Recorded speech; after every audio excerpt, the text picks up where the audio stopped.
Doctors, what was your dumbest patient experience? 80-plus-year-old patient who was declining with multiple diagnoses and about 3 decubitus ulcers. Daughter was adamant that her father be kept on his strict paleo diet because that would supercharge his healing. She had a stack of diet books. He simply wasn't getting enough nutrition to heal the ulcers. He didn't like the diet at all, by the way. At some point, you kind of have to stop being polite and just tell patients/family members bluntly that you don't have time for this stuff and what you recommend, and they can do what they want and just document everything. It happens a lot, but she sticks out. Story 2. Oh boy, it's my time to shine. 1. A guy brings his wife to the ER. Her leg has a 7 by 7 centimeter wound, diabetic ulcer, with greenish yellow pus and what looked like a few maggots. Now I took one look at her and referred her to the surgery department for admission, but the hubby is adamant on his wife's kidney disease. But doc, it's just a wound. You gotta fix her kidney first, doc. I read online that diabetes can cause kidney failure and you gotta do something for that. I spent an hour convincing him that his wife would probably die before the kidney damage sat in by sepsis from the clearly infected wound. 2. During my pediatric internship period, one day I was in charge of general ward. Basic things: look after the kids, solve small complaints, cough, breathlessness, etc., etc. Evaluate new admissions. Now where I work, interns are supposed to draw blood from children for tests. So I went about my job, and there's one little tyke who's a bit too active and jumps around when he sees the needle. The mother gives me a vile look and says, "You lot are just puncturing my child for your education." At which point the kid just screams even harder. Yes, I'm studying a blood draw at 2 in the morning by waking up a kid. That's what she thought. Took a fair amount of convincing too. 3. I took care of a child that got measles. The mother and father were strongly anti-vax, but were yelling at me, "How can modern medicine not have a treatment for measles?" At which point I told her there was a preventive method, but you didn't use it. She asked me what it was, to which I replied, "Vaccinate your child." She said, "You're just one of them pharma lobbyists, aren't you?" Yes, I am a pharma lobbyist who wants to kill children. 4. A lady comes screaming into the ER. Now she's all dressed up. So are her 2 grown daughters. All of them screaming hysterically that their mother is going to die. I go by them and nearly get tackled by the SIL, husband of one of the daughters. "Save her! She's having an embolism!" Shaken, I examined the lady, asked her where she was coming from.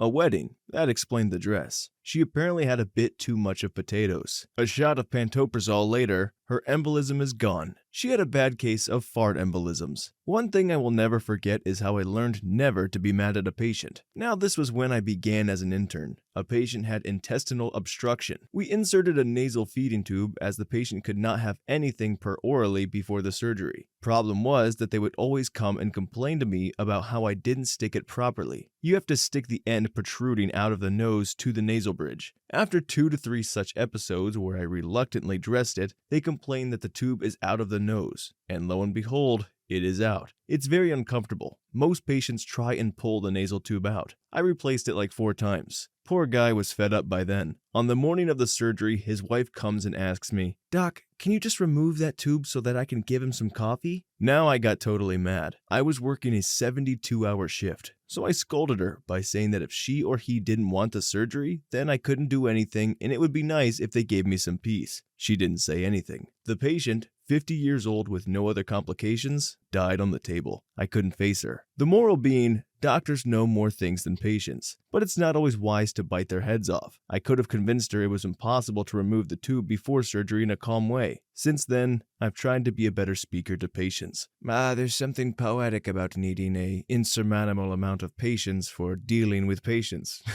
But in all seriousness, I mean, it's gotta be so hard to deal with people that either think they know more or are causing problems. And in general, I mean, most people are just scared and, they just want what's best, and it's hard for people to bestow that trust in someone else. But as someone who has the knowledge and knows what to do, it's gotta be very frustrating when you're only trying to help and people kind of throw it back in your face. But I'm a great patient because I'm an idiot and I know that. Story 3. Optician here. We had a patient who refused to let us use the tonometer, a machine for checking ocular internal pressure to diagnose glaucoma. He said that puff machine gives you glaucoma and we weren't going to pull that on him. He told us his father got an exam and had glaucoma after using that machine. His uncle and brother also had no signs of glaucoma, and after getting that puff test, both people had been diagnosed with the disease. Glaucoma doesn't have any outward symptoms before you start going blind. This guy just told me he has a very strong familial predisposition to glaucoma and refuse to be tested for it. Edit. Spelling. Edit 2. Ooh, that took off. Also, puff isn't that bad, guys. Try contacts. Your eyes stop fighting back pretty quickly. The puff is a lot better than the old machine. It just hits you on the eyeball with a little ball on a lever. Another edit. I also have plenty of patients that don't understand family history. I interview patients directly so we don't have any real paperwork and too many people can't answer simple questions. Do you or any of your direct family members have diabetes? Yes. Yourself or your family? Alternately, if yes to family members, they start listing their spouse's family or stepchildren, not how genetic disposition works. Or after getting no answers to diabetes, hypertension, glaucoma, thyroid problem, heart problems, etc., I ask if they take any medications. Yeah, atorvastatin, thioridazine, metformin, and low-dose aspirin. Oh, so you have everything I asked about. Check. Want some more? Way too many people don't understand presbyopia. As you age, your lens hardens and can't focus up close anymore. Of course, when this is explained, I get a lot of people who believe they're way too young for bifocals. No, 60 is not too young for bifocals. Why doesn't the doctor have to wear bifocals? He does. He's wearing progressives. You don't see the line. Or after trying to get used to multifocal lenses for a few days, giving up and demanding we remake them as single vision, and then getting mad at me again when they can't read. I never needed bifocals before. Why can't you just make me regular glasses? Regular glasses always works just fine. Yeah, you used to be 20. Also, you came to see us because you can't read with your regular glasses. In the same vein, these people complaining about their own insurance to me because progressives are expensive. Aligned bifocal is covered entirely. Progressives cost a lot. I can't have lines in my glasses like an old person. Then you want progressives. This easily triples the bill. Why are you so expensive? I need to be able to see. Yeah, you need a bifocal. You don't need a progressive, you want a progressive. Insurance pays for what you need, not want. I actually had a guy make me talk to his insurance agent about him needing medically necessary progressives. A progressive lens is never medically necessary. Stop being cheap and listen to what I say. I'm not a salesman. I'm a medical professional. Stop acting like you know better than me. I admittedly don't know much about the whole glasses world. A little narrator lore, I don't need them.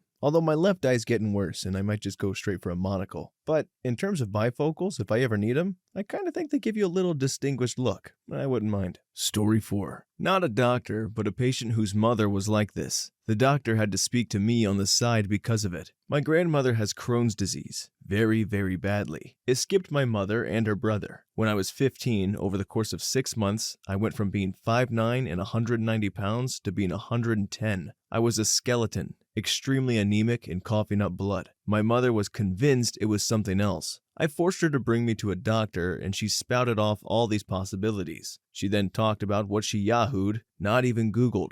Yahoo, about genetics and such, and Crohn's can't skip generations. Well, the doc said, just in case, we're gonna run some tests. Long story short, I have Crohn's in my throat and small intestine. So does my cousin. It just skipped a generation. Story 5. I work for an optometrist and it was the month before school started, and a woman brought in her son to have his eyes checked for the first time. Seems like a pretty reasonable thing for any parent, even if he was a little older than usual for a first eye exam. Better late than never, I guess. The mom was well-spoken and appeared fairly intelligent. Everything went as normal. The doctor examined the boy and ended up prescribing glasses. When the doctor was explaining to the mom that her son had to wear his glasses all the time since he's nearsighted and basically can't see past 5 feet in front of him and will definitely need glasses for school, for some reason this caused a switch to flip in the mom and she spazzed out on the doctor, saying that her son doesn't need glasses and that the doctor is only saying that because he wants to sell glasses. She says that she only brought her son in because there was some form for school that needed to be filled out and the doctors are all con artists trying to push unnecessary medications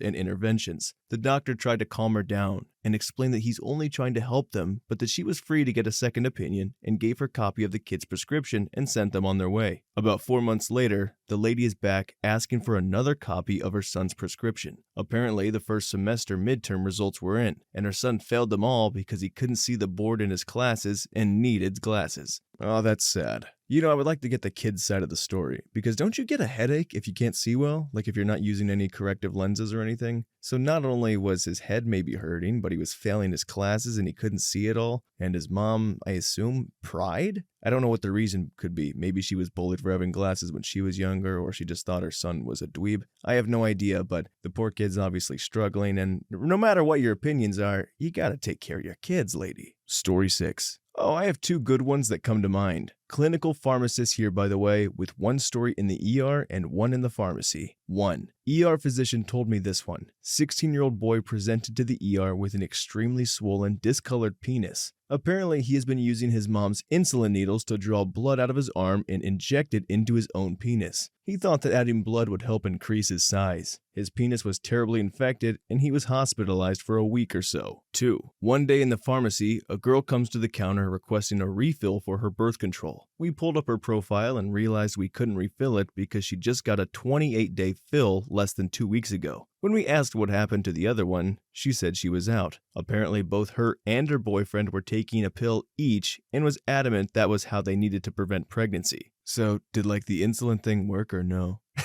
I'm kidding, don't do that. Story 7. Where to start? 1. Picture a middle-aged man. His index fingers is 5 times the size of the rest of his fingers. It smells. It's leaking pus. There's necrotic tissue. Basically one huge infected cancerous finger. He was a firm believer in not taking any sort of medication, including antibiotics or chemo. Died a few weeks later, but he did manage to tell us we were all idiots before he passed away. 2. Patient was a young child who came in with an extremely high blood glucose level. Once she was stable, we did some teaching and kept her for a few days for observation. For some reason, every time I checked her, her levels would be extremely high, although we were appropriately treating her. Turns out her family would bring her fast food for every meal and hide it in the side table. More teaching and resources were put into place. 3. Had a mom in hysterics because she was convinced that her neighbors, friends, stepson's teacher's dog has MRSA, so her baby was going to die. It took everything within me to not tell her that most of the hospital staff have MRSA,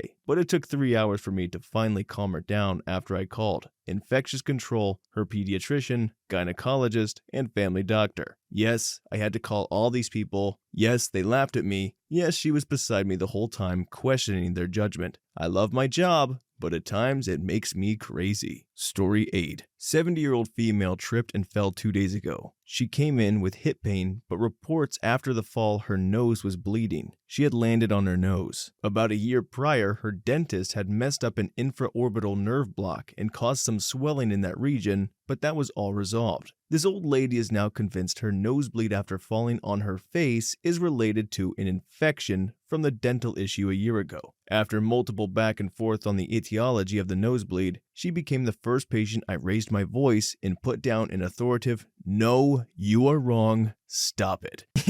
I'm not even smart enough to be superstitious to counter my doctor's opinion. If he's like, "Hey dude, you fell on your face, that's why your nose is bleeding," I have no idea how I would ever come up with an infraorbital nerve block. Yep, you're right. I fell on my nose, hurt my nose. That checks out. Story 9. My dad is an emergency nurse. He experiences the same thing doctors in the ER do. Maybe more so because he's the one in the rooms more often. Anyway, here's a good story from him. I had a patient come in with several pages he printed off the internet. He kind of slammed them down and said, "This is what I have." He had bloating, nausea, vomiting, diarrhea, bloody stool, and fever, among other things. He insisted he had schistosomiasis. He was being a real jerk about it, like we were wasting time since he already knew what he had. So I asked, when did he get back from Africa? And he said, "Africa? I've never been to Africa. What the heck would I be doing in Africa?" I proceeded to tell him that schistosomiasis is a parasitic disease one gets while swimming in the Nile River or other rivers in developing countries like in Southeast Asia. He got seen and diagnosed with gastroenteritis, the stomach flu, the bloody stool, he had hemorrhoids.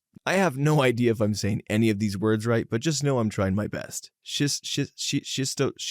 Whatever. Story 10. Patient had a hard time getting pregnant. Finally conceived but miscarried. Patient was a D&C, so she can try again, this time with medical intervention. We monitor her blood to ensure the pregnancy hormone is gone before beginning treatment, but she keeps coming back with high levels of hormone. Docs are worried because she might have some retained placenta or pituitary disorder, and this could be super bad for future fertility. We call her in for a conversation about the hormone levels not going away. After talking together about what might be wrong, they are going to go home and think about further tests. She says, "I need to go. I have an appointment at the weight loss center for an HCG shot." Turns out that she is on the HCG diet. HCG is the pregnancy hormone. And this was after an hour of the doc saying, "We don't know why you have these constant high levels of HCG in your blood and we are worried." Story 11. RN here. I see some crazy stuff, but one thing that stands out was the time I was admitting a guy to the hospital. I can't really remember what for, but he was about 400 pounds, diabetic, heart disease, you name it. Anyhow, I'm at the computer going over some admission questions with him and his 10 family members who are crowded in the room with him. A few minutes in, he starts complaining that he's thirsty. He needs to drink something right now.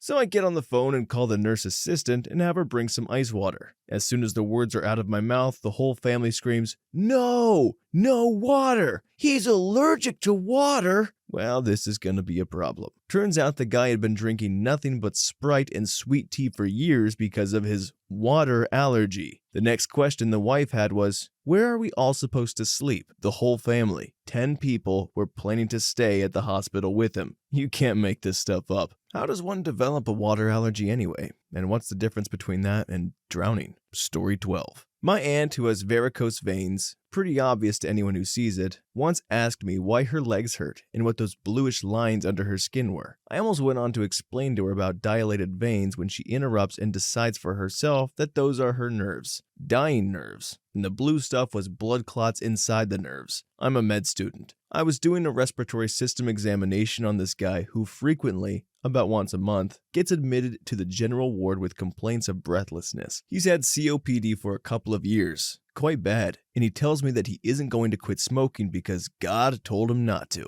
When asked why, he tells me that the people who are relying on him for their daily livelihood won't survive if he stopped. I went on to ask him if he meant the people at the cigarette factory or the health industry. He didn't get the sarcasm though. Patient comes to the surgery clinic with complaints of mass per rectum. Now, I wasn't there the first time he came, but the surgeon wanted to do a couple of investigations and advised him to get admitted. The guy decided he doesn't want to. A couple of months later, he comes back to the clinic. Apparently, he went to one of these alternative medicine places or whatever, and that they had tied this metal wire, not exactly sure why, around the mass. By then, this mass has eroded through it and was bleeding and had gotten much bigger. Turned out to be a cancerous growth. Story 13. I recently had a 30-year-old insulin-dependent male argue he knows when to take his sugar medicine. He had bilateral retinopathy and a severe vitreous heme in one eye. Legally blind. Driving a car last I checked 8 years ago. Lost glasses 2 years ago. Will need 4 or more surgeries, including an inevitable cataract. I had a patient tell me they clean their contact lenses with milk because it gets the acid off them. I had a patient ask me if it was okay to look briefly at the sun for short periods of time to improve their eyes. I was amazed and kindly suggested they don't. Had a patient put eardrops in one eye, white part of the eye, conjunctiva, scarred over entire cornea and was left with no light perception. Asked me if he should have come in sooner. It had been 4 months. He needs a cornea transplant, which sucks and takes over a year to recover from. Patient with retinal detachment told me to put some more medicine in their glasses to see better. Macula was off, so they could barely count fingers 4 feet in front of their face. Had a patient wear contacts designed for 2-week daily wear, leave in for 8 months. They literally grew into them and became part of the eye. It was repulsive. Had a patient with a 6-year-old translating. Basically no clue besides eye hurts. Her hand covering her eye. I asked to see the problem. Her eye looked like a shriveled up grape. The optic nerve was holding on to a shriveled up decayed eye loosely hanging in the orbit. She wanted glasses. Had a lady put jock itch in her eye to cure her suspected fungus. I asked her why she thought it was a fungal infection, and she said she just had an inkling. They are very rare. Cataracts on a 58-year-old male working rooftops for 30 years with no sunglasses. Best corrected vision was count fingers 6 feet, one eye, barely seen better in the other. First eye exam. Mad when I told he needs surgery and should not drive a car. Had a patient tell me the benefits of using alcohol wipes to clean her butt and insides. Out of the blue. I'm an eye doctor, by the way. Had a guy clean his contacts in the shower with shampoo because he was convinced it was better. Raging red eye 2 weeks later. Homemade contact solutions are always fun to hear. Vinegar? Salt water? Spit is not cleaner than fresh solution. But please tell me more. Had a guy recently come in because wife made me. Tried with tweezers to remove metal from cornea. Didn't look pretty. I removed the remaining metal rust with a needle and spinning burr tip brush. Antibiotics, 2 hours. Told him not to do that again. I had a patient walk in one day, no glasses or contacts. Had full penetrating cornea transplant, both eyes 17 years ago. Last eye exam was 12 years ago. Swore he could see fine. Clearly a transplant graft rejection, one eye with no functional vision and other was gnarly looking, good eye. I barely got him seeing the glasses on the one eye and can't drive. Uncontrolled diabetes too. Messy. Have had more patient argue with me about not seeing right. They either had 2 or more contacts in eyes or none at all. When they try to remove a contact that is not there, it causes a painful abrasion. Multiple women using non-approved glues to glue on fake eyelashes.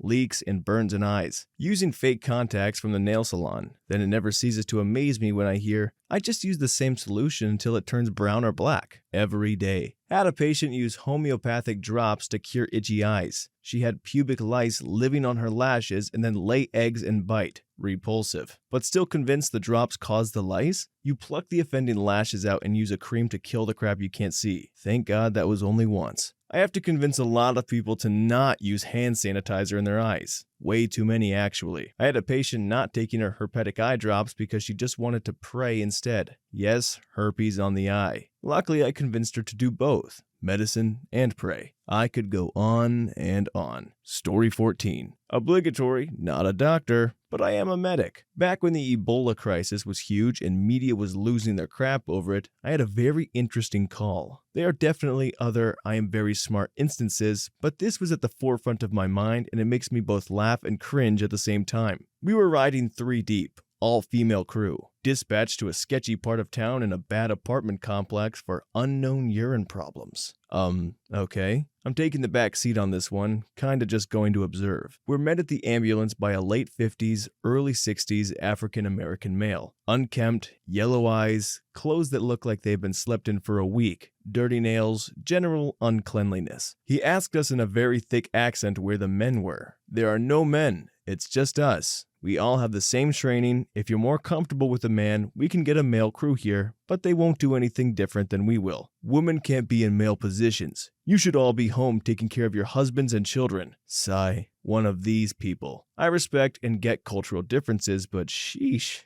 It gets old. After going back and forth for a few minutes about our training and trying to explain to him in futility that none of us, at the time, were married or had kids, we finally tell him, look, we aren't here to discuss us, we are here to help you. You called us. What made you hurt so bad to call 911? We have to assess you. We can't just get another crew over here not knowing what the problem is. What issue are you having? My penis. I think I have Ebola. Cue the eye rolls. You have Ebola in your penis, I said. It wasn't a question. Yes, I just came back from Liberia last week and haven't urinated in 4 days. Cue him spewing all tons of what his culture says about illness and Ebola. His cousin, who was a doctor in Africa, told him he had it, and it could be cured by banging a virgin and eyeing all of us like we were meat. What the heck? We wound up ignoring him and continuing our assessment. He was so adamant about it though. Cited obviously fake odds and facts, and bragged he had relations with several women in Liberia. And that's how we got Ebola.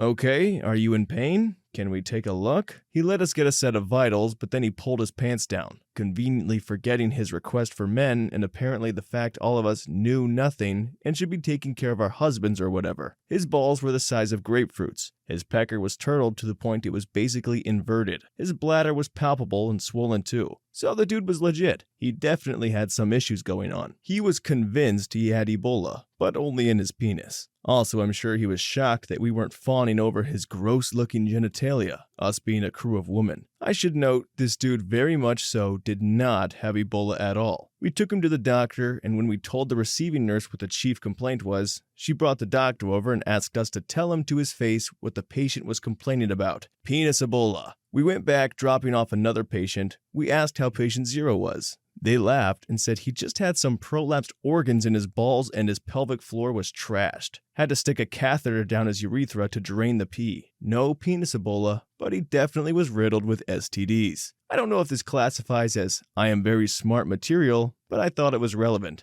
Virgin sacrifices to help your stanky penis. Gross. Just gross. Story 15. Most of my own stories go along similar lines to patient has chest pain driving a coach load of school children, thinks it's indigestion, swigs bottle of Gaviscon, later diagnosed with huge heart attack. My favorite story ever from a colleague, a patient comes into A&E with abdominal pain. As part of the workup, he gets an abdominal x-ray, which shows the problem is clear as day. The colleague has then proceeded to remove from the patient's rectum an 8-inch replica of Nelson's column, the statue in the center of Trafalgar Square, London. On showing it to the patient, the response was, "Oh, that's Nelson. He lives up there." Well, that took a turn. Poor Nelson. Story 16. I have one. I got this from my friend, who is a doctor on the children's ward in a rural hospital. These parents bring their child whose hair is infested with lice. The lice was visible to the naked eye and could be seen crawling on the child's clothing. While the medical staff examined the child in order to determine a course of action, they discovered the child was covered in a white powder and smelled heavily of chemicals. They asked the parents what were the substances and smells emanating from the child. The parents said, quite matter of fact, it was 7 powder and flea and tick spray they used on their dogs on the family's farm. Needless to say, social workers were notified about this case. Story 17. Nurse here. The number of American 20-something males who don't know what circumcision is ridiculously high. They think that boys are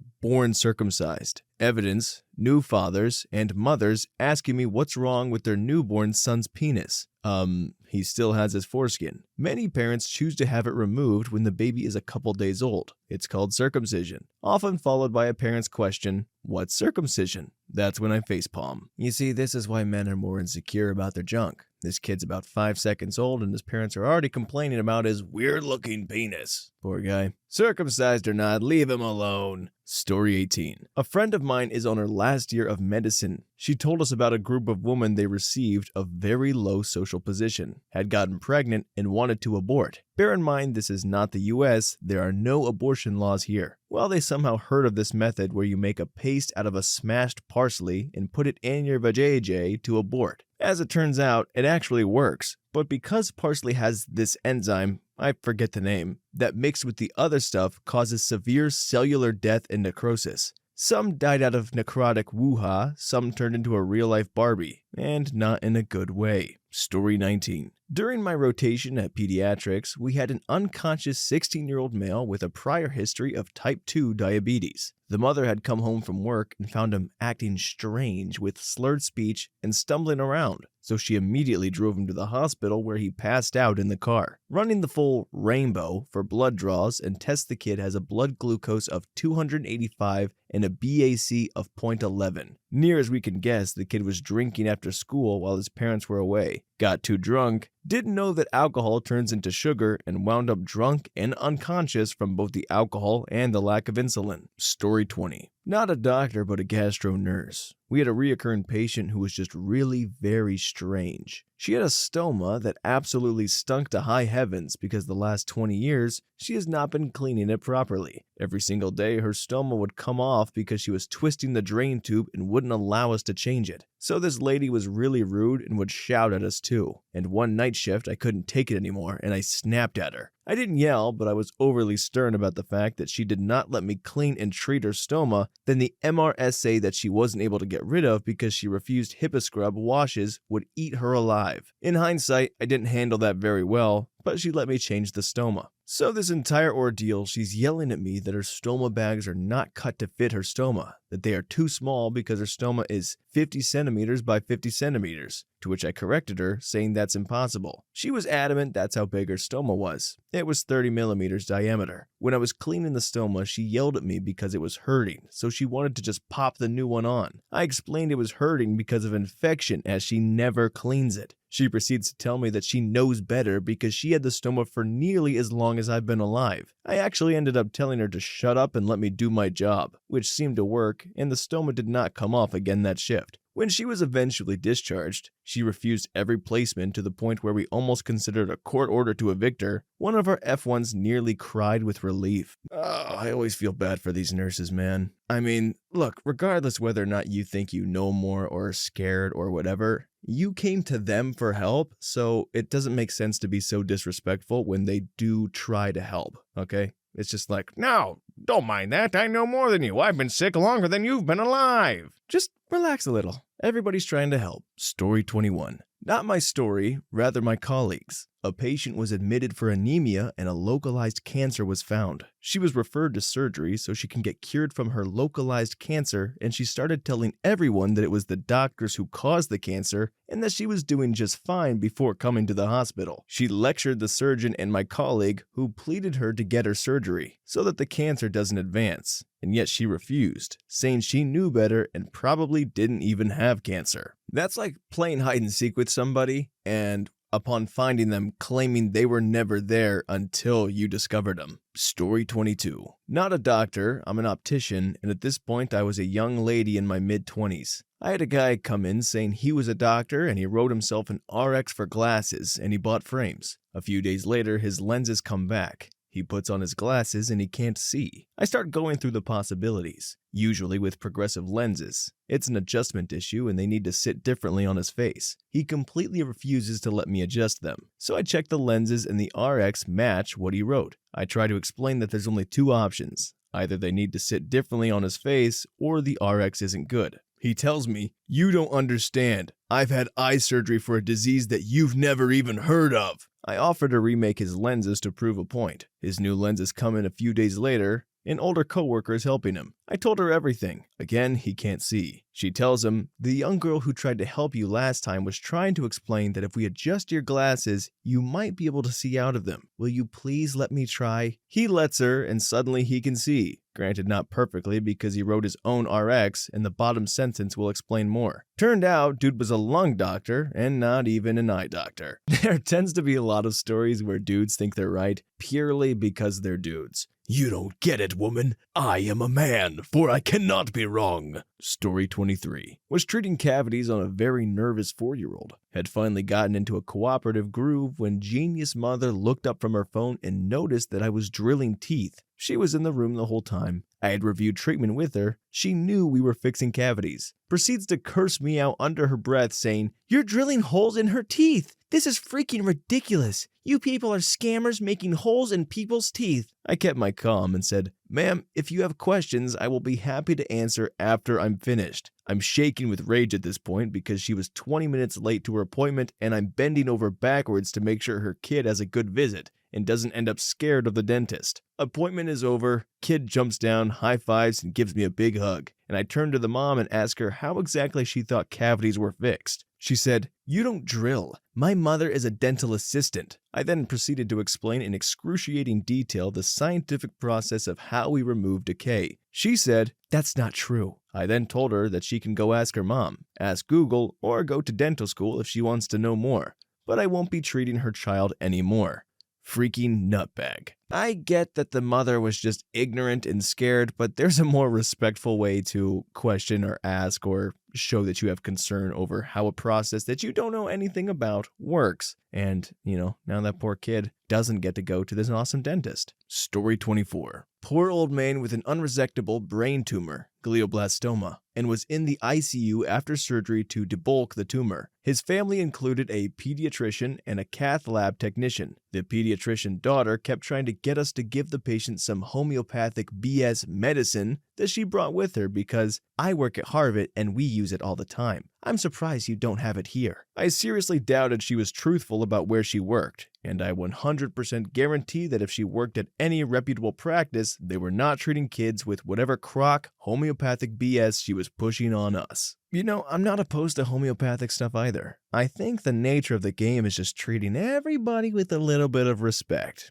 I think that's where most people are going wrong, is everybody wants to be right and shove their own opinions and say, "This is the way it is because I do it this way." Story 25. I was a unit secretary and nurse aide on a radiation oncology unit in the early 2000s. We had a patient show up through the ER and was admitted for emergency radiation treatment. She had a massive fungating mass in her mouth that had consumed half her head. When the rad-onc doc tried to examine her and open her mouth, her remaining teeth fell out into his hand. It had eaten through the bones of her face, invaded her eye socket, everything. Doc said it was the worst case of mouth cancer he'd seen. According to her husband, she had a small lesion on her hard palate. and upon receiving the diagnosis of an early-stage squamous cell carcinoma, she decided to treat with essential oils and things like frankincense because chemo was poison. Her husband said he had tried to reason with her, but she was adamant about the natural treatment. She died in agony shortly after. Story 26. Optometrist here. Had a 38-year-old female patient coming in for a routine eye exam. Asked her all the usual background health questions. Saw she checked off some migraines times 20 years on her health history. Whenever anybody mentions they have headaches, I always ask for more details. She said she's had migraines every day since high school. I was a bit confused. I said, every day? And she said, yep. I asked further about her diagnosis of these, and she said she's just seen regular family practice doctors and even a neurologist. I asked her to describe the headaches in detail, how long they are, where on the head, what time of day, etc. She got irritated with me and said, aren't we supposed to be doing a simple eye exam? These headaches don't have anything to do with my eyes. They are migraines. At that point, I stopped asking questions and silently hid my anger with her and just did the eye exam. Near the end of the exam, I noticed her optic nerves were swollen. I explained that swollen optic nerves require urgent referral for imaging of the brain. CT, MRI need to be done first and other testing if there is nothing found. They came back clean. I ordered a lumbar puncture after that, and her cerebrospinal fluid pressure came back 3 times higher than normal. She was put on medicine to bring it back to normal, and her unquestionable diagnosis of migraines that she had every day for 20 years were instantly cured. Yeah, I don't think if you were to Google WebMD that cerebrospinal fluid pressure was ever going to come up. And this is why I like smart people. They tell me things that I wouldn't simply know. Doesn't mean you're dumb, it just means that they've studied for years in a specific field that you're not an expert in. So it's okay to respect their advice and actually listen sometimes. Story 27. I don't know if this fits perfectly, but a while back I helped open an urgent care for the first 2 years. When we first opened the doors, one of our first customers was an 85-year-old adorable Asian lady who was really hard to understand but talked a lot. Anyway, this lady comes in for the first time complaining of a stomach pain, which we attempted to diagnose her with something, but nothing added up for about 30 minutes to an hour of her talking until she finally told us she just felt better. Okay, so we don't really mind it until next week around the same time she shows up again with the same problem. And guess what the solution was? About 45 minutes of listening to what she ate for dinner the last few nights, I think we eventually figured out corn was messing with her, but this never deterred her from coming in more. This eventually became a once-a-week occurrence, then a once-every-day thing, until we finally started becoming a busy urgent care and we couldn't really fit her inside our schedule. I guess it wasn't really an I am very smart experience, but I swear this lady actually came in every day thinking she was on the verge of death until we had to convince her she's fine. In case you're wondering, I'm almost certain she's well over 90 now and still going. Did this lady ever stop eating corn though, or did she just push past it? I mean, I get it, I'm the same way with Little Debbie's cupcakes. I'll go until I'm sweating chocolate and swear them off forever. But I tell you this, the very next day they taste just as good. Addiction! Story 28. I'm an ENT. I had a patient call me on the weekend once and the conversation went like this. Me. Yeah, this is Dr. Blank with ENT. Some guy. Well, my testicles really hurt. I was sure this was a joke. Dude, I'm an ears, nose, and throat surgeon. Some guy. Yeah, I know. I am being treated for a chronic cough. Me. Okay. Some guy. Well, you know how when you go to the doctor and sometimes they put their finger down there to tell you to turn your head and cough? Me. Yeah, they are checking for a hernia. Some guy. So you think me coughing is why my balls hurt? Me. No. Some guy. You sure? Me. How bad do your balls hurt? Yes, I said balls to a patient. Some guy. I can't even put on my underwear. Me. Go to the ER, dude. Story 29. Obligatory, not a doctor. When I first turned 21, I really started experimenting with light drugs, pot, shrooms, etc., and drinking a lot. One night, I was with a bunch of friends under the influence of everything I could get my hands on, and I sliced myself open. It was small, deep cut, but it was shooting blood, like an arterial bleed. So after trying to cauterize it with a steak knife, vodka, and a lighter, I went to the ER. After arriving, I promptly see a doctor. Dead of night, plus drunk guy spraying blood from his foot all over the ER waiting room, screening room, and bed equals fast treatment. After asking about which drugs I was on and how much alcohol I've had, I started saying, "I've seen every episode of Grey's Anatomy. This is an arterial bleed.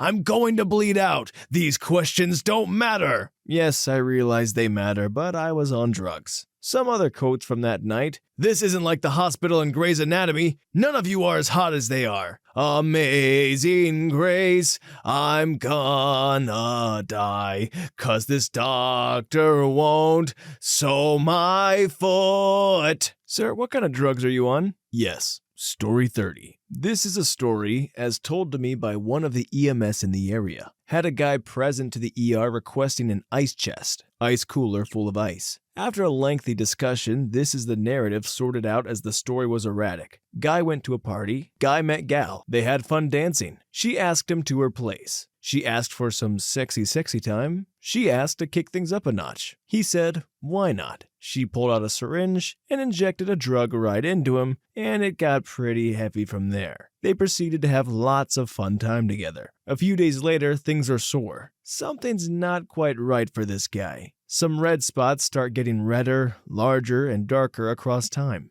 Things start turning black and smelling real bad. He decides it's a good time to take some initiative, so he pulls out a knife and starts sawing at his junk to carve out the dead skin. Then, he hits a nerve. At this point, he changed his mind to see if he can fix the issue and covered it in olive oil, then wrapped it in saran wrap, to fix it. Some more time passes and he goes to the bathroom in a restaurant. He pulls down his pants and his entire junk slides off his urethra like a corn dog off a stick and lands on the floor next to him. He picks up his own penis off the ground, goes and gets a cup from a vending machine, fills it with ice, and puts it in there to help keep it fresh. He wanders around for a few more days, then decides that his penis cup is getting too smelly. So he goes to the ER and asks for an ice chest full of ice. He gets taken to the ER. The ER docs consult urology, and it turns out that when he goes pee, it just flings around everywhere like an unbridled fire hose on full blast. The hospital won't let him keep it, as it is biohazardous tissue at this point, but he won't let the hospital take it until they decide to give him a receipt for it.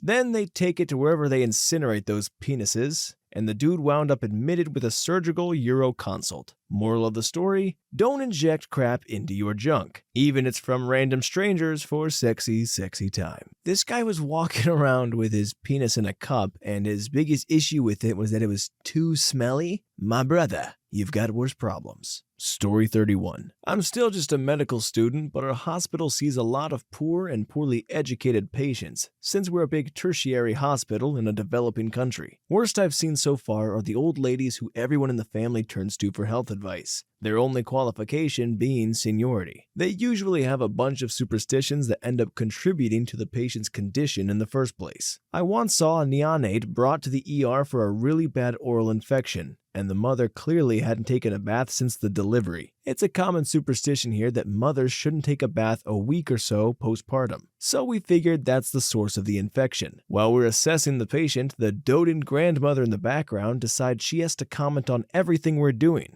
Remember, she's probably the one who advised her daughter not to take a bath. I just had to shut her down because A, it was late and people were running out of patients in our understaffed, under-equipped ER.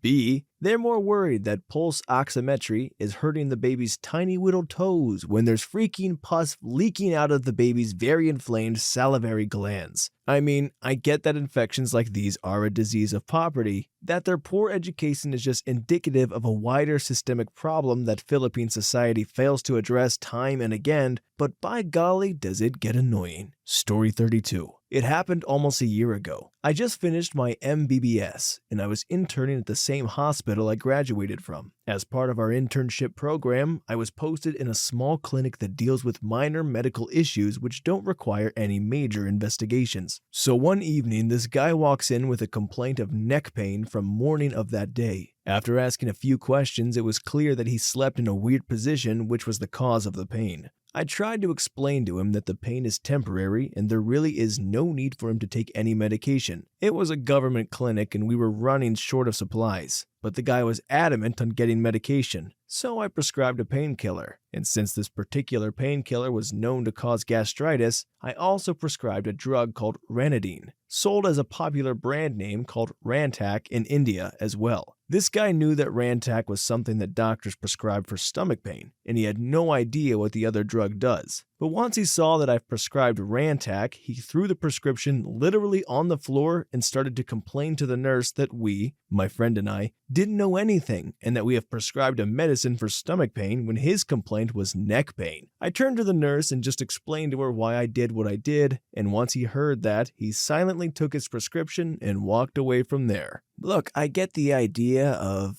being concerned or even critical and wanting to know what everything is and what everything does, but the disrespect to just throw something on the floor and be like, listen, you're an idiot and I know more than you, isn't contributing to the situation whatsoever. So take it and then say, what does this do? Simple as that. All we really need in most of these stories is a little bit more communication. Story 33. I had a 350-pound patient, late 30s, brought in by his sweet old mother because she was concerned about his recent sweats and shakes. Tell me about his high IQ of over 140. I just nodded and ordered a blood panel. When I got back in the room with the results, he was trying to tell me how he knows more than me about everything to do with medicine. I told him I was diagnosing him with new onset diabetes. He couldn't tell me anything about the pathophysiology of diabetes. Then I asked him which IQ test he took and how old he was when he took it. He said it was an online test a few years ago, like on Facebook. He didn't know what a Stanford Binet test was. Again, I don't get the egotistical arrogance that comes with asking for help and then telling the person that you're asking for help that you know more than them in the very field that they're a professional in. Please help me. Well, I know what I would do if I was you, but just out of curiosity, what would you be doing?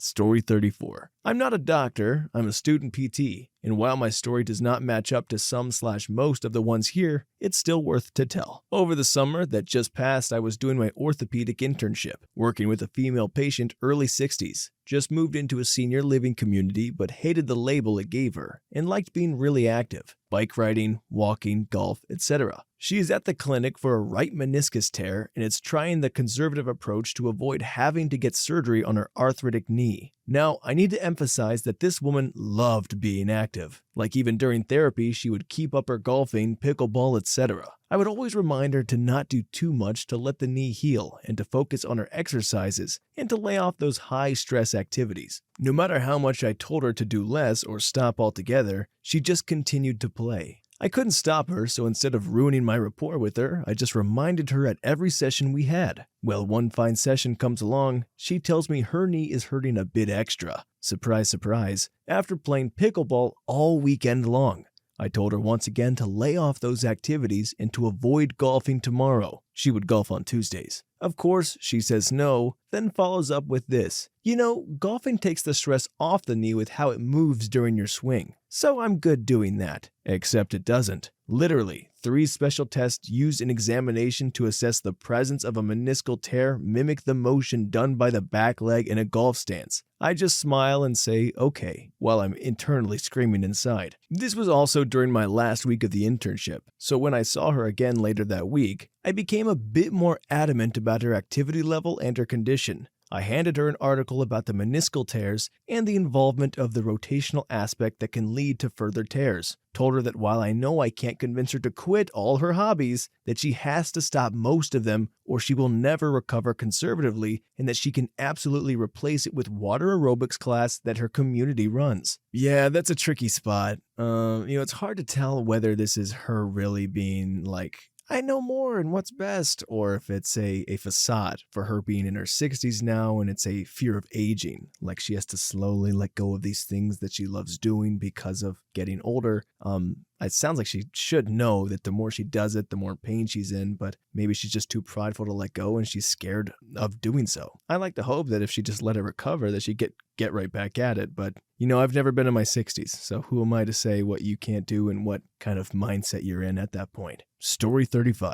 I work in physical therapy and often get expert patients who don't want to trust my judgment as a clinician. They are so certain their doctor gave them instructions that are far from what is clinically safe or recommended. Then, when presented with a kind of but stern response, They want to make it seem like I haven't been licensed for many years, and or maybe an expert in the area. At this point in my career, I've seen hundreds of hip and knee replacements, and even have spoken to most of the big-name orthopedic surgeons in my area. I know what I'm doing, and I know what these surgeons expect of me during my physical therapy. If we don't get the right outcomes, they will not send patients to us. It's important that we know what we are doing to ensure job security. Had one last week that was giving my coworker a hard time over their weight-bearing status. So I stepped in and told them that we have to follow the most recent doctor orders regardless of any verbal orders a patient receives. If the doctor didn't transcribe an order, it's for all intents and purposes not valid. This patient was so sure of themselves, so I called the orthopedist on speaker to confirm the order. The orthopedist was very upset that they were lying to us and scolded the patient. Apparently, they had been pressuring the doctor for increased weight bearing to progress their walking, but the doctor had wanted to play it conservative and limit weight bearing for a few more days/weeks. It was pretty gratifying to watch the reaction and see them scolded for lying. Patients can be pains in the butt and not trust your judgment in treatment. Patient was lying and was put on the spot during conference call with doctor, then scolded by doctor for lying. Story 36. People like the patients in this thread make it really hard for the rest of us sometimes. I did lots of research from reputable sources like NCBI and decided the most likely thing I have is endometriosis. So I went to my OBGYN and said, I'm thinking this is what I have. It matches all of my symptoms. What do you think? Not, I'm sure I have this, just maybe. And he was obviously so offended that I dared to do my own research and said, absolutely not. It's impossible at your age you have IBS, and sent me on my way. Well, I saw my GP and she said, no, you don't have IBS. So I went to him again, still adamant that I don't have endo. Tried another OBGYN, same stuff, and another. Finally went to one and gave my symptoms, but didn't mention what I thought it was. He said, have you ever heard of endometriosis? I started bawling. Had a lap to confirm, and yep, I have endo. Sometimes patients are just right and not trying to be a turd. Well, that's really interesting.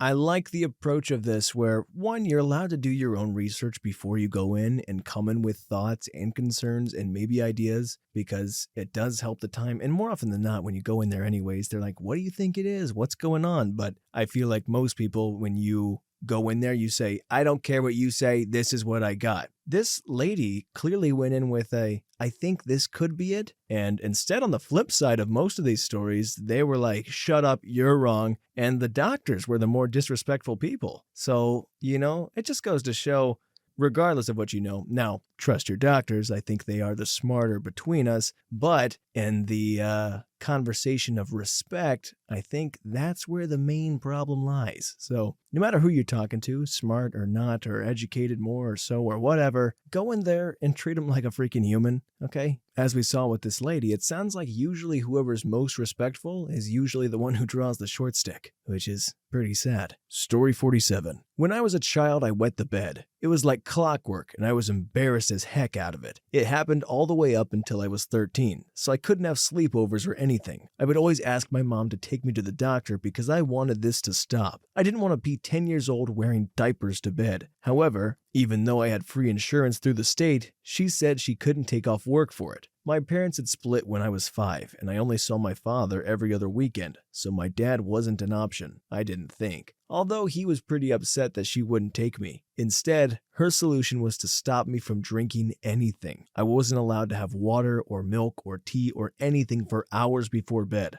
Obviously, this never helped because your body still has water in it, but apparently that didn't occur to her. So my dad eventually had enough of her stuff and took me one day to go to the urologist. According to his layman's terms, the connection from my brain to my bladder parts wasn't even there. So over time, that connection would start to work correctly. We would just have to wait it out. This was terrible news to me, and we both told my mom what he said, but she still wasn't convinced. If you don't have nothing in your bladder, you can't wet the bed. Sound logic, but I couldn't do anything about it. Then, lo and behold, when I hit puberty, it all stopped. Like overnight. I was just constantly dehydrated and alone until that point. That's pretty awful. It sounds like your mom was trying to help, but, if you don't know what you don't know, keeping your kid dehydrated actually causes a lot more problems than good. So he's still wetting the bed and all the other issues that came along with it. And by the way, 13, wetting the bed then, it's not that embarrassing. You should see when I stopped wetting the bed. It wasn't for a while. Story 38. My mother senior advanced practitioner, like a doctor but without a doctorate, told me a story from her youth when she was in an ER on nights and a couple were brought in by an ambulance by a sniggering crew. When they came into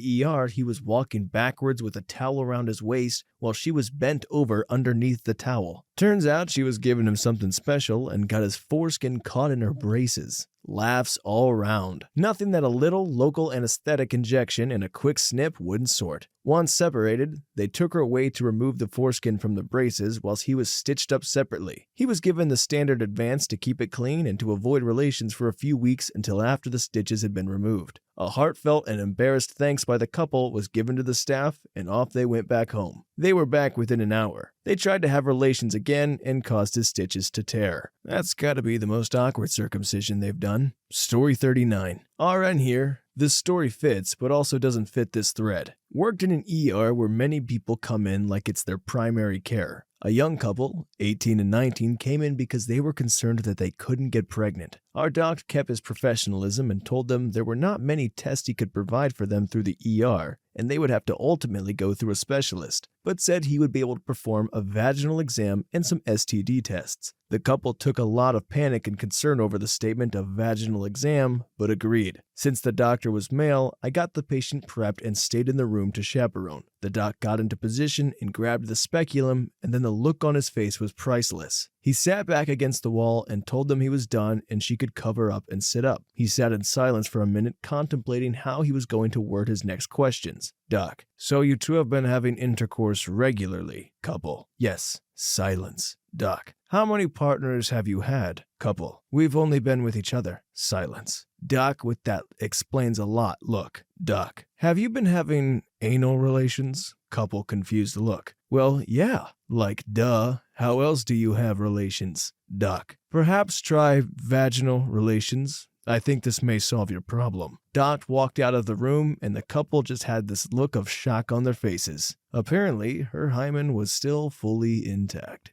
I don't mean to be that guy, but if you can't figure out how to have kids, you might not be ready for them. Story 40. I'm not a doctor, but a physician assistant. I had a 15-year-old girl come in with frequent headaches and stomach aches. Exam was completely normal, as were all her labs. I told her mom, who was in the exam room, that it could be stress. These two symptoms with no physiological evidence were typical for individuals who are stressed out. Just a thought. The girl looked at me pleadingly when I said that, but the mom said, "What does she have to be stressed out about?" Blew my mind. This woman wasn't that far removed from adolescence herself, but I'm a professional and I told her that whereas just a few years ago her daughter was simply an anonymous child happily playing with her friends, now her body was changing. She was filled with all sorts of new thoughts and emotions due to her puberty hormones. She was probably getting all sorts of unwanted attention from boys and men. She's getting all sorts of mixed messages from the media and who knows what kind of advice from her friends. Coping with so much change and outside influences would lead to lots of stress. What I didn't say was she clearly can't discuss it with you, you clueless idiot, but I censored that.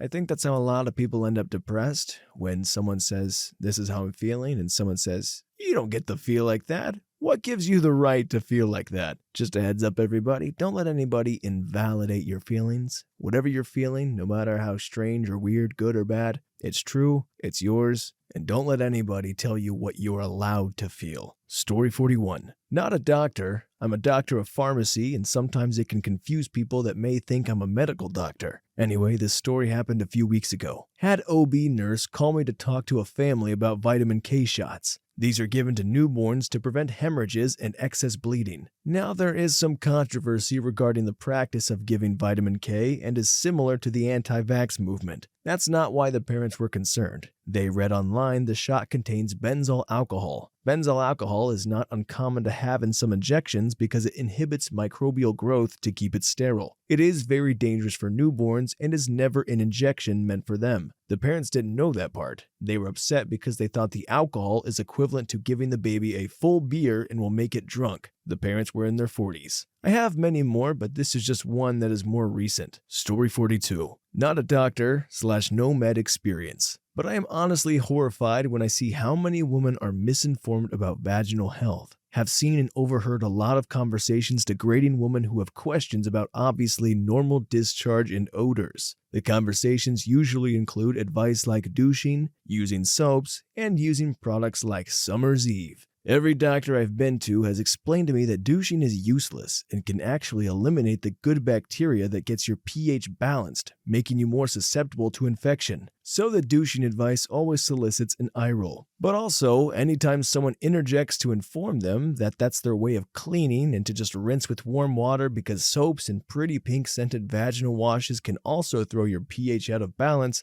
they receive comments like, freaking nasty, wash yourself, bet you're disgusting, can't believe you don't use soap, mine is perfectly dry, discharge free and smells like cupcakes, etc. Healthy discharge is a thing and vaginas aren't odorless, dang it. Lady parts are a magical thing that maintain a healthy and balanced environment all on their own. Oh, and also, it's supposed to be like that. It isn't supposed to smell like a gosh dang rose garden. God, this gets me going. I have no comments on this. As a dude, I can't confirm or deny, so I'm gonna have to take her word for it. Story 43. Ophthalmic tech certified medical scribe here. Patient came in for a complete exam. Chief complaint was, need new glasses. But as soon as I saw her, it was obvious that she had a terrible eye infection. I asked her about it and she said, no, I'm fine. I've been putting my breast milk in my eyes and washing my hands like crazy and it has gotten better. According to her, it had been like that for a month. I was like, what? Another time I was scribing for one of my doctors when a patient told him he stopped taking his BP meds and was now turning to holistic methods. Doctor took his BP and it was 216/160. We both looked at the patient like, are you okay? Like I was so taken aback I swung my chair around all dramatic and stuff to look at him, and Doc instructed him to go to the ER ASAP when he left and to call his PCP. He argued with us saying he had it under control. My doc was upset. You can only do so much when people think they know better. Story 44. During oncology fellowship, I explained to a woman and her family that she needed a bone marrow transplant. I told them the donor would either be an unrelated match or a matched sibling. I also explained that oftentimes we can collect stem cells from the blood of the donor and don't need to do bone marrow harvest nowadays. Which is when the patient's sister asked with a completely straight face, so can I donate my menstrual blood for the transplant? It literally took every ounce of me being able to answer her with a straight face and not collapse into a fit of laughter and simultaneous vomiting into my mouth. Story 45. Not a doctor. We had a patient come into our hospital with anorexia requiring treatment, which, as usual, she didn't want. However, she appeared to be eating her prescribed meals. After a few days, it becomes clear she's not putting on any weight, but the room is clean and she's supervised for her bathroom visits, so we know she's not flushing it away. Turns out, her family are going through some tough times and her dad's down on his luck and out of money. So when he's coming to visit his anorexic daughter in the hospital every day, he's eating the food prescribed to her because he can't afford to feed himself. Mealtime is unsupervised if there's a family member there. Dad was blocked from visiting when the daughter fessed up. I just feel awful for everybody in this situation. I don't think anybody's purposely trying to be bad. I think this is just kind of awful. Praying for them. Story 46. Worked in family practice office for 2 years. Honorary aunts, families, friends, 2 sisters, 1 year apart, mid-50s, both obese and diabetic. They come to the practice and see the doctor I support. One chose to quit sugar and exercise. Her husband was a fitness nut. The other went for medication, metformin and insulin. Sister 1 is down to a normal weight with blood sugar. Sister 2 is bigger than ever and is constantly tired. They come for Thanksgiving every year, and last year, Sister 2 spent a lot of time trying to get Sister 1 to lighten up and have some dessert. Come on, it's Thanksgiving. I made pie and it's so good. Fun fact, in my family, Sister 1 and husband are the weirdos. This is a scenario that's actually all too common in families. It's kind of that feeling of, I feel guilty for eating this much cheesecake, but if you also have some cheesecake, maybe it's not that bad. Let's all put some pounds on together, baby. It's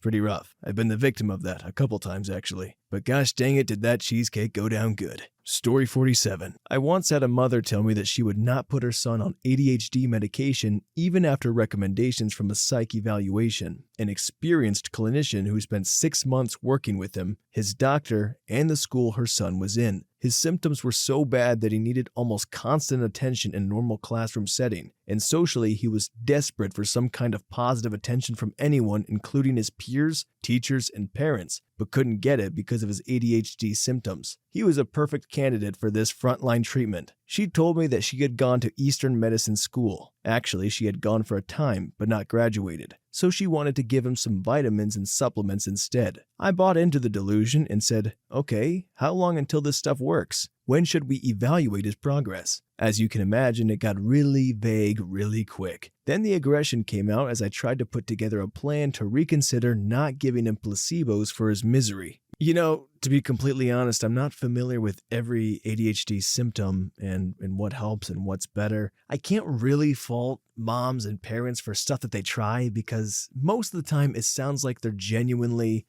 trying, like they're putting their best foot forward. They do care. They're just usually going about it the wrong way and then end up being so stubborn that it's like, no, this is my thing. This is what I think is best. Don't tell me you know how to treat my kid better than I do. And it becomes a bit too prideful and then, the poor kids never get any kind of conclusion or solution. Story 48. OMG, so many to choose from. The common ones are anti-vax nutters, especially those who want antibiotics for their spawn's obvious viral illness. Had a parent once tell me I should RX an antibiotic because their kid was unvaccinated.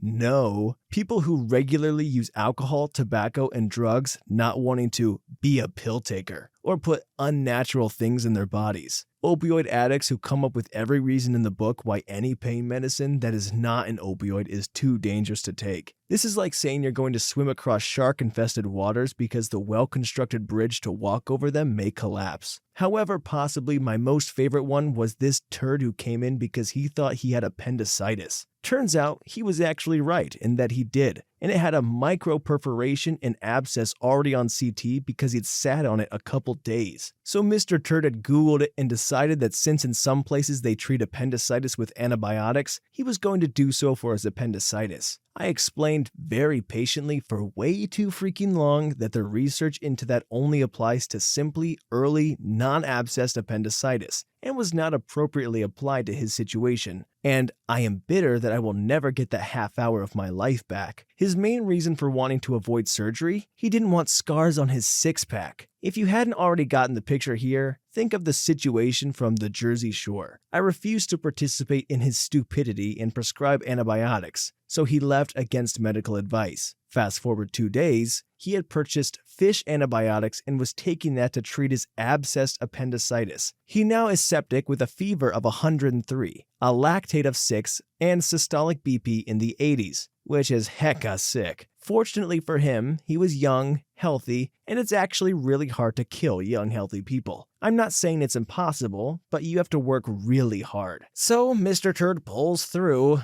but ends up with a full laparotomy, zipped right down the middle of his six-pack, instead of the nice little laparoscopy scars he'd have if he'd come in the first day. It sounds like he did know the severity of the situation and what he should be doing, but had other priorities. And this doctor sounds like she's pretty freaking bitter about the whole thing, which I get, kind of. He wasn't really a turd about it. He just said, I'm going to do my own thing. Which, by the way, man, I would kill to have a scar on my six-pack. I don't think that takes away, that only freaking adds, man. Story 49. Obligatory, I am not a doctor, but I'm an EMD, or emergency medical dispatcher. My one and only job in the world is that I get 911 calls forwarded to me to give instructions before the ambulance gets there. Pro tip, if you're at the scene of an accident and you have a blood pressure cuff, put it around your own arm, pump it till your arm turns purple, and screw out of there. You took a pulse Dougie? From someone with a seizure? Screw out of here. Also, get your wallet out of their mouth. Oh, the patient who is unconscious and not breathing presents with cyanide. Shut up and listen, Dr. House. We're going to start CPR. Oh, you don't know how to do that? 20 cc's of screw out of here. Seriously, we do this for a living.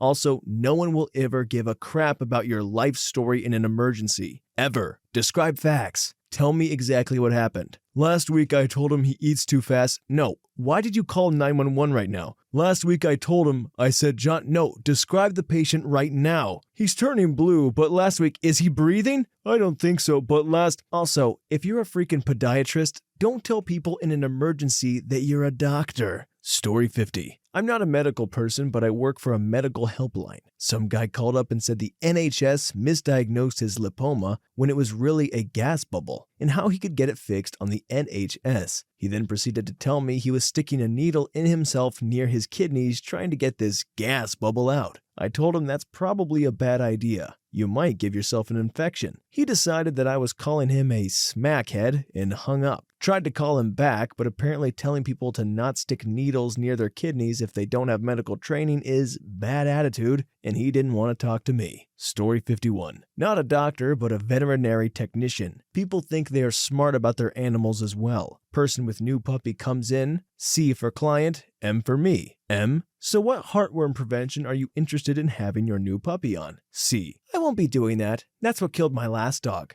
Even dogs that ingest a full 6-month supply of heartworm prevention are not affected whatsoever, although I don't recommend letting your dog do this. M. Oh, well, I'm sorry to hear that, but by getting 1-month doses at a time, you can see which will agree with your puppy. Heartworms can be a fatal disease, and it's much cheaper to prevent than to treat it. C. No thank you. I'll just have him tested every 4 months and start him on the prevention if he comes back positive. Immediate mental facepalm. M. Okay, and what about flea and tick prevention? C. I'm going to be giving garlic/lemon supplements to keep the bugs away. Long story short, this lady is probably going to slowly kill her new puppy through her either garlic toxicity or heartworm disease.